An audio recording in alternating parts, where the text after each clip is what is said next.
പക്ഷേ പറയാതെ വയ്യ, ഇന്ന് കുട്ടികളും ആണുങ്ങളും പെണ്ണുങ്ങളും ഒക്കെ വീടകങ്ങളിൽ ആസ്വദിച്ചുകൊണ്ടിരിക്കുന്ന ഒരു സാധനമുണ്ട്. 2 ചങ്ങാതിമാരുടെ പൊട്ടം കളി, ഏതൊരു കോയയും കുഞ്ഞാപ്പൂവും. ചെറിയ കുട്ടികളോട് വിഷ്വൽ ചെയ്ത് ഇവരെന്താണ് പഠിപ്പിക്കുന്നത്? ചെറിയ കുട്ടികളോട് നേരെ ഒരു പുസ്തകം വായിച്ചാൽ മനസ്സിൽ നിൽക്കുന്നതിനേക്കാൾ ഒരു വിഷ്വലായ സാധനം മനസ്സിൽ നിൽക്കും. പണ്ടെങ്ങാണ്ട് കണ്ടൊരു അപകടം നിങ്ങളുടെ മനസ്സിൽ ഇപ്പോഴും അങ്ങനെ തന്നെ ഉണ്ടാകും. അന്നിന്റെ പിറ്റേ ദിവസം ഒരു അപകടത്തെ കുറിച്ച് നിങ്ങൾ വായിച്ചത് ഇപ്പൊ മനസ്സിൽ ഉണ്ടാവുകയില്ല. എന്നിട്ട് ഈ വിഷ്വലായിട്ട് വരുന്ന ഈ സംഗതികൾ നമ്മുടെ കുട്ടികൾക്ക് നൽകുന്ന ആഘാതങ്ങൾ എന്തൊക്കെയാണ്? അവരുടെ ജോലിയായിരിക്കും. എനിക്ക് അതിനെക്കുറിച്ച് പ്രത്യേകിച്ച് അഭിപ്രായമൊന്നുമില്ല. വാപ്പനെ കോയെന്ന് വിളിക്കണം എന്ന് നമ്മുടെ കുട്ടികൾ പഠിക്കുന്നത് എത്രമേൽ സംഘതാണ്.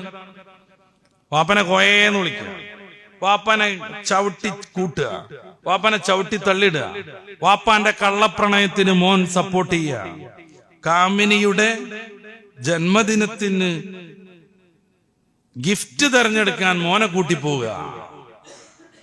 ഇതൊക്കെയാണ് ഇത്ര കളി. അല്ലാഹു അലം. ഇത് മക്കളിൽ വരുത്തുന്ന സ്വാധീനം എന്താണ്? വാപ്പയായി നിൽക്കണം, ഭർത്താവായി നിൽക്കണം. സ്ത്രീക്ക് സമൂഹത്തിൽ വലിയ റോളുണ്ട്. അവളുടെ റോളുമായി മുന്നോട്ട് പോകണം.